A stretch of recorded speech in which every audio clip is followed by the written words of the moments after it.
Namaste. Subject Basic Electrical Engineering. Author name, textbook author name D.C. Kulasrestha. Chapter number 2, Ohm's Law. Article number 2.4, Conductors and Resistors. A conductor is used to conduct current from one point to another in an electric circuit. So ಇದು conductor ಅಂತ ಹೇಳಬೇಕಂತಂದರೆ ಒಂದು material ಇರುತ್ತಲ್ಲ, ಆ ಮೆಟೀರಿಯಲಿಗೆ ಕರೆಂಟನ್ನು pass ಮಾಡಿದರೆ one ಪಾಯಿಂಟಿಂದ ಅನದರ್ ಪಾಯಿಂಟಿಗೆ ಕರೆಂಟ್ ಫ್ಲೋ ಆಗಬೇಕು. Okay, a conductor is used to conduct current from one point to another in an electric circuit. ಕಂಡಕ್ಟರನ್ನು ಯಾವುದಕ್ಕೆ ಯೂಸ್ ಮಾಡ್ತೇವೆ ಅಂತ ಹೇಳಿದ್ರೆ ಅದರಲ್ಲಿ ಕರೆಂಟ್ ಈಸಿಯಾಗಿ ಫ್ಲೋ ಆಗಬೇಕು ಒನ್ ಪಾಯಿಂಟಿಂದ ಅನದರ್ ಪಾಯಿಂಟಿಗೆ. Silver is the best conductor, followed by copper and aluminum. So silver is the best conductor, followed by copper and aluminum. Silver, being very costly, is rarely used for this purpose. Okay.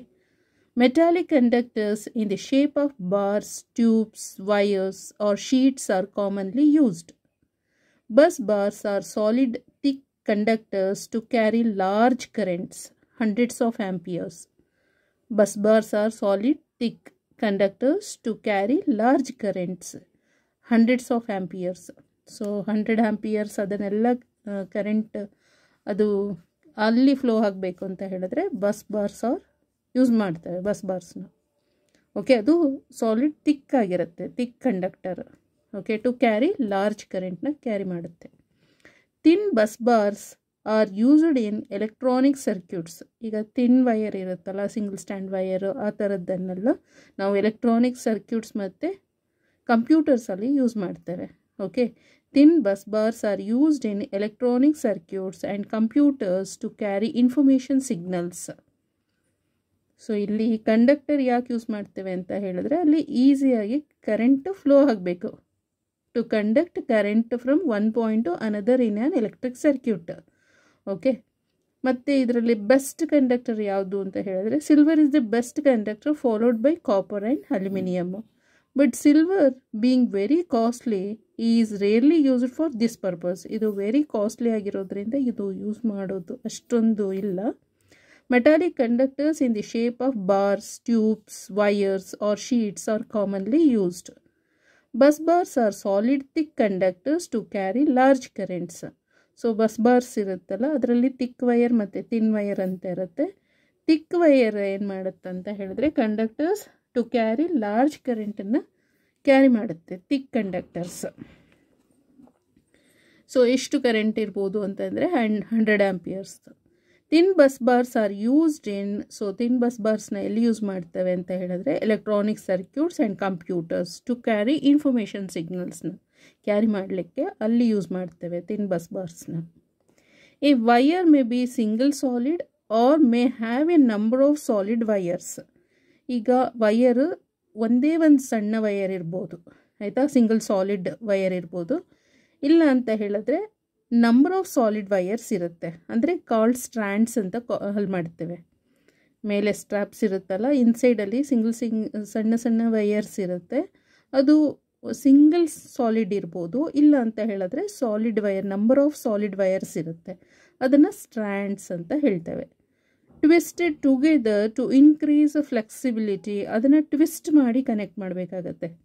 ಈಗ ಕಾಂಪೊನೆಂಟ್ಸಿಗೆ connect ಮಾಡಬೇಕಾದ್ರೆ single strands wires ಇರುತ್ತಲ್ಲ, solid wires, number of solid wires ಎಲ್ಲ. ಈಗ single solid wire ಇದ್ದರೆ ಅದೇನು ತೊಂದರೆ ಇಲ್ಲ, ಅದನ್ನು ಸ್ವಲ್ಪ ಟ್ವಿಸ್ಟ್ ಮಾಡ್ಕೊಂಡು ಕನೆಕ್ಟ್ ಮಾಡಿದರೆ ಆಯಿತು. ಈ ನಂಬರ್ ಆಫ್ ಸಾಲಿಡ್ ವೈಯರ್ಸ್ ಇರುತ್ತಲ್ಲ, ಅದನ್ನು ನಾವು ಬೆರಳಿಂದ ಹೀಗೆ ಒಟ್ಟು ಸೇರಿಸಿದಾಗೆ ಸ್ಟ್ರ್ಯಾಂಡ್ಸ್ನ ಟ್ವಿಸ್ಟ್ ಮಾಡಬೇಕು. ಟ್ವಿಸ್ಟ್ ಮಾಡಿಬಿಟ್ಟು ಅನಂತರ ನಾವು ಕನೆಕ್ಟ್ ಮಾಡಬೇಕಾಗತ್ತೆ ಕಾಂಪೊನೆಂಟ್ಸ್ಗೆ. ಅದೇನಾಗುತ್ತೆ ಅಂತ ಹೇಳಿದ್ರೆ together to increase the flexibility increase ಆಗುತ್ತೆ ಅಷ್ಟೆ. ವೈಯರ್ಸ್ ಆರ್, ಅಂದರೆ ಫ್ಲೆಕ್ಸಿಬಿಲಿಟಿ ಅಂತ ಹೇಳಿದ್ರೆ ಲೈಕ್ ಸಿಗ್ನಲ್ಸೇ ಆಗಲಿ, ಎಲೆಕ್ಟ್ರಾನಿಕ್ಸ್ನಲ್ಲಿ ವೇವ್ ಫಾರ್ಮ್ ನೋಡಬೇಕು ಅಂತಲೇ ಆಗಲಿ, ಸೊ ಅದೆಲ್ಲ ಕರೆಕ್ಟಾಗಿ ಇನ್ಫಾರ್ಮೇಷನ್ ನಮಗೆ ಗೊತ್ತಾಗುತ್ತೆ. ಇಲ್ಲ ಅಂತ ಹೇಳಿದ್ರೆ ಸೊ ವೇವಿ ಥರ, ಅಂದರೆ ಲೈಕ್ ಜಂಪ್ ಮಾಡ್ದಂಗೆ ಆಗುತ್ತೆ ಅಷ್ಟೆ, ಗೊತ್ತಾಯ್ತಲ್ಲ. ಸೊ ಫ್ಲೆಕ್ಸಿಬಿಲಿಟಿ ಇನ್ಕ್ರೀಸ್ ಆಗಿರುತ್ತೆ ಅಷ್ಟೆ. Wires are either bare, as in overhead transmission lines, or covered with some insulation, as in cables. Wires meant to carry electronic signals are protected from external magnetic fields by covering them with a metallic braid. ಅಂದರೆ ಇದರ singles wires ಎಲ್ಲ ಇರುತ್ತಲ್ಲ, ಈ single solid wires ಅಥವಾ number of solid ವೈರ್ಸ್ದು ಅದರ ಮೇಲೆ cover ಯಾವುದು ಅಂತ ಹೇಳಿದ್ರೆ some insulation. Okay, as in cables ಥರ. Wires meant to carry electronic signals are protected from external magnetic fields by covering them with a metallic braid. ಅಂದರೆ ಹೊರಗಡೆದು ಎಕ್ಸ್ಟರ್ನಲ್ ಮ್ಯಾಗ್ನೆಟಿಕ್ ಫೀಲ್ಡಿಂದ ಪ್ರೊಟೆಕ್ಟ್ ಮಾಡುತ್ತೆ ಅಷ್ಟೇ. ಓಕೆ, ಹಾಗಾಗಿ ಮೇಲೆ ಒಂದು ಕವರ್ ಇರುತ್ತೆ, insulation. Okay, such wires are called shielded wires ಅಂತ ಹೇಳ್ತೀವಿ. ಅಂಥ ವೈರ್ಸನ್ನು ಶೀಲ್ಡೆಡ್ ವೈರ್ಸ್ ಅಂತ ಹೇಳ್ತೀವಿ. ಮೇಲೊಂದು ಕವರ್ಸ್ ಆಗಿರಬೇಕು. ಈಗ ವೈರ್ಸ್ ಎಲ್ಲ ಇರುತ್ತಲ್ಲ, ಅದ್ರ ಮೇಲೆ ಕವರ್ ಇರುತ್ತಲ್ಲ, ಅದು ಶೀಲ್ಡೆಡ್ ವೈರ್ ಆಗಿರುತ್ತೆ. The property of a conductor to carry current is called its conductance. So property of a conductor to carry current is called its conductance ಅಂತ ಹೇಳ್ತೀವಿ ಅದಕ್ಕೆ. ಎಕ್ಸ್ಪ್ರೆಸ್ಡ್ ಇನ್ ಸೆಮೆನ್ಸ್ ಅಂತ. Okay, ideally a good conductor should have infinite conductance ಆಗಿರುತ್ತೆ. Or equivalently its resistance must be zero. ಯಾವಾಗ ಈ conductance infinite conductance ಆಗಿರುತ್ತೆ, ಅಂದರೆ good conductance ಆಗಿರುತ್ತೆ, ಆವಾಗ ರೆಸಿಸ್ಟೆನ್ಸ್ ಏನಾಗುತ್ತೆ, ಮಸ್ಟ್ ಬಿ ಝೀರೋ ಆಗಿರುತ್ತೆ. ಓಕೆ, ಸೊ ಆಗ ಮ್ಯಾಕ್ಸಿಮಮ್ ಕರೆಂಟ್ ಫ್ಲೋ ಆಗಲಿಕ್ಕೆ ಸಾಧ್ಯ ಆಗುತ್ತೆ. Okay, thank you so much.